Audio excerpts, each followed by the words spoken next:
E o gol mostrou para mim, tanto o gol como depois esse lance que a gente estava vendo agora, que era já um contragolpe na hora que o Bahia se expunha um pouco mais, o que o Bruno Henrique pode dar na posição de atacante, porque até ali o jogo mostrava o que ele não podia dar. Esse jogo, o Bahia criou muito pouca dificuldade para o Flamengo. O Bahia, que costuma ser um time que cria oportunidades, deixa o adversário normalmente em maus lençóis durante as partidas. Hoje teve um início razoável e depois pareceu entregue ao melhor Flamengo durante quase os 90 minutos. Certo, Jader? Boa noite, meus amigos. Bem-vindos. Sempre um privilégio, Felipe. Um abraço para você, para o nosso Cadu Mansa, como diz o Alex. Grande Alex! Abraço, gente. Abraço para o pessoal que está em casa acompanhando aí o Troca. E assim, né? A bola pune, já diria Muricy Ramalho. E o Bahia teve a grande chance lá com 2, 3 minutos.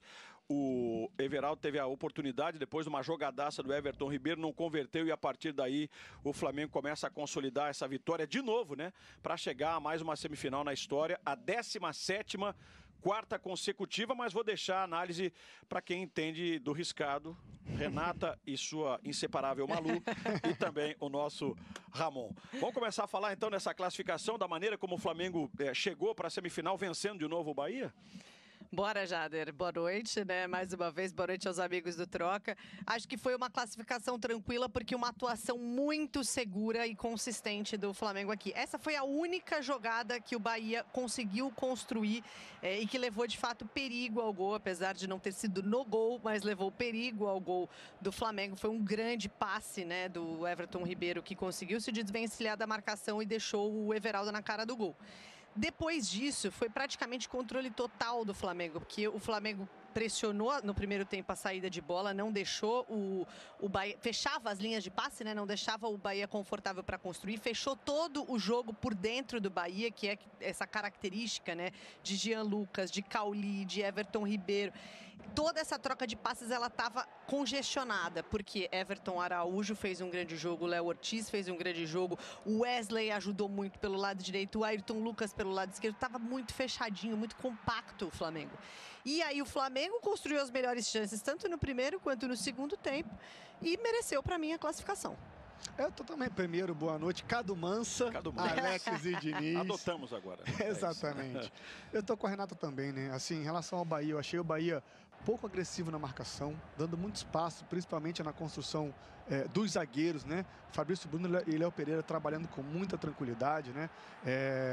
Boa partida da dupla de volante, Everton Araújo e Léo Ortiz conseguiram proteger muito bem essa zaga, fechando esses espaços. E em relação ao Bahia, eu acho que o Bahia, eu falei isso no pré-jogo, eu acho que falta, são características desses jogadores, mas falta o Bahia ter um jogador que agrida o último terço, que chegue, que faça a defesa do Flamengo ou do adversário, que seja, correr para trás. O time do Bahia fica com a posse de bola, mas de intermediária a intermediária. E hoje não causou nenhum perigo ao Flamengo. Só para finalizar a minha fala e dizer o quão ineficiente foi o Bahia não finalizou nenhuma vez no alvo, meus amigos. E isso aí, para um time que está jogando um jogo eliminatório, é muito ruim.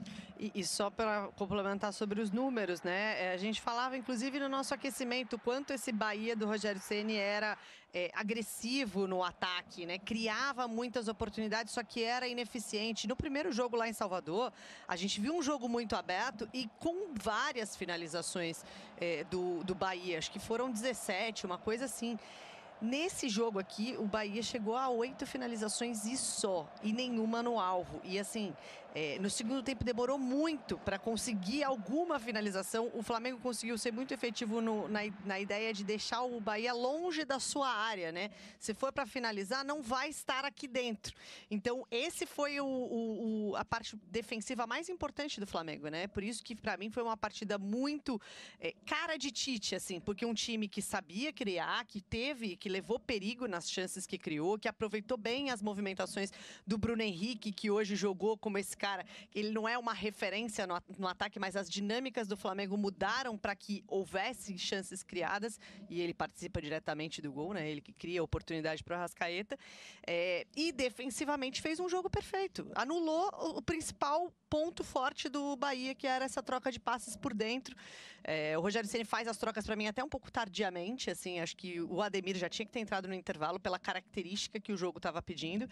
E quando entram os jogadores que o Rogério colocou, chegou, o jogo não muda de cara, né? O Flamengo já estava posicionado mais para contra-atacar, continuou anulando as opções ofensivas do Bahia. O Ademir teve algumas oportunidades, o Ratão pouco recebeu bola, o Lúcio Rodrigues também ficou procurando a bola, e aí, enfim, foi um jogo, o segundo tempo foi tranquilo, a partir do gol, então, nem se fala. Agora, tem um negócio que me chama muito a atenção, que é essa estatística que está na tela.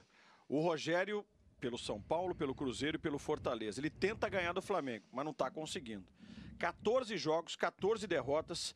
Em nenhum desses jogos o Flamengo sofreu 2 gols e em nenhum desses jogos o Flamengo deixou de marcar pelo menos um gol. Vai dormir remoendo esse negócio, deve ser um troço chato, e né? O Bahia não vence o Flamengo há 5 anos, né? A última vitória do Bahia foi no Brasileiro, em 2019, 3-0 na Fonte Nova, né?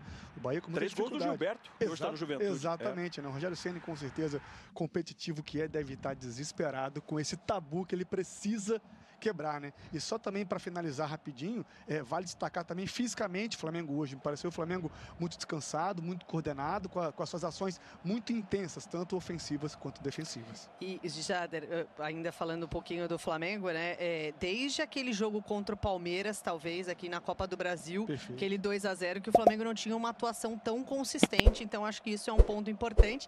E só para falar do Rogério Ceni, nosso amigo PVC nos lembra que a primeira demissão da carreira de treinador do Rogério Ceni veio depois de uma derrota para o Flamengo 2-0 em cima do São Paulo 2017. Mas não vai acontecer dessa vez, não vai acontecer, né? Eu acho que nem tem que outro acontecer. contexto, outro contexto. Mas Exato. assim, ele vai, vou falar o que vai acontecer na coletiva. Ele vai fingir que não se importa, que são 14 jogos e 14 derrotas. Ele vai fingir que não se importa, mas é óbvio que incomoda. Não, é óbvio sem que incomoda. dúvida. E assim, né? Eu sei que vocês vão falar aí, Diniz, Mansur e Alex, ainda um pouco mais a respeito do jogo, mas só para deixar também essa pequena projeção. Vocês imaginam como vai ficar o Maracanã no domingo aqui com esse Flamengo e Vasco pelo Campeonato Brasileiro, os 2 times classificados, embalados, e um Bahia pressionado, pegando um Atlético em casa, o Atlético que agora também vem de uma classificação. 3 dias, né? E aquela coisa de tentar absorver, seja pro lado bom ou ruim, mas é o calendário brasileiro que não perdoa e a gente vai ter, então, esse Flamengo e Vasco e um Bahia e Atlético Mineiro já no final de semana. Promete muito domingo no Maracanã, né? Para esse clássico carioca. E vocês estavam falando sobre o retrospecto do Rogério. Sabe o que chama também a atenção o saldo de gols dele nesses jogos, né? Porque nesses 14 jogos em que ele perdeu todos, o time dele só marcou 6 gols contra 28 gols sofridos. Impressionante. É um saldo de menos 22. Impressionante. Né? Para um técnico vitorioso como é o Rogério Ceni, né? Nessa carreira que ele tem tido uma boa carreira até aqui, de títulos e tudo mais. Não é normal você disputar 14 jogos contra o adversário e não conseguir sequer empatar nenhum, né? Então eu tenho certeza que ele deve estar engasgado com isso, mas mais chateado ainda com a perda da classificação e com a atuação do time dele. Acho que a atuação do Bahia deve deixar o Rogério mais bravo do que a eliminação e do que o retrospecto contra o Flamengo. Porque ele que preza tanto por ter um time, né, que cria oportunidades, hoje não aconteceu. O Bahia foi uma presa fácil para o Flamengo aí no Maracanã. Deixa eu agradecer aqui ao Jader, à mamãe Renata, ao Ramon. Obrigado pela presença de vocês, meus amigos. Bom descanso para todos aí, hein? Sempre um privilégio e um dia eu vou filar essa pizza do Alex aí no estúdio. Um dia eu chego lá. Pode vir, é só chegar que o Alex paga a pizza. Cada dia um paga aqui, é assim que funciona, viu, Jader? Duvido, hein? Eu acho que não. Eu nunca vi o Diniz pagar uma pizza e uma Coca-Cola. Porque você não tem aparecido por aqui, viu? Valeu, meus amigos. Bom descanso para vocês aí. A gente vai continuar falando.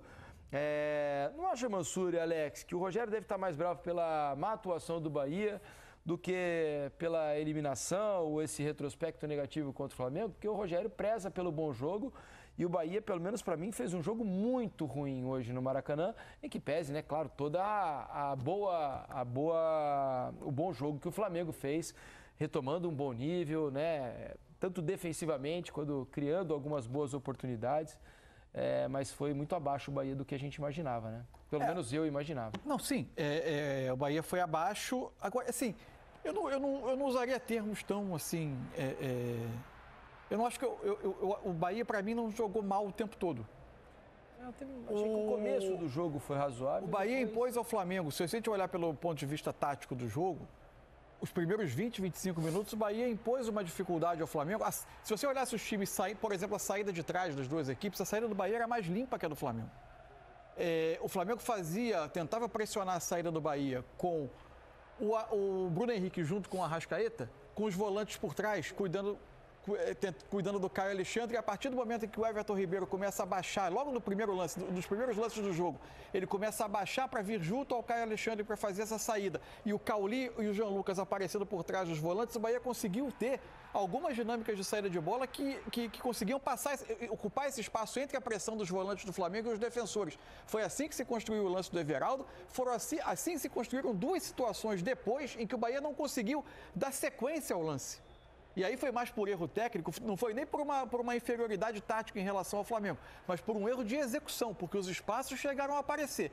Aos poucos o Flamengo foi conseguindo controlar esse tipo de situação e aí sim passou a sofrer bem pouco no jogo, e o Bahia passou a ser um time que tinha muito pouco de contundência, de agressividade, embora até no primeiro tempo tenha ficado um pouco mais com a bola do que o Flamengo. O que o Flamengo teve e o Bahia não teve, primeiro, quando conseguia recuperar a bola, é um time mais vertical do que o Bahia, conseguia ter velocidade, atacar as costas dos defensores, e aí tinha jogadores para isso na frente. Acho que o Flamengo teve de fato o Léo Ortiz junto com o Everton Araújo numa partida de bom nível ali na proteção, quando o Flamengo conseguiu equilibrar um pouco do meio campo, e com bola a movimentação do Gerson para dentro, do lado para dentro, gerou algumas alternativas ali entre volantes e defensores do Bahia. O Gerson fez um grande jogo, não, Massu? O Gerson fez um jogo muito bom. Agora, o que chama a atenção do Flamengo, algumas coisas chamam a atenção do Flamengo. Porque o Flamengo segue sendo um time que parece estar sempre precisando encontrar soluções de emergência para uma quantidade enorme de ausências, né?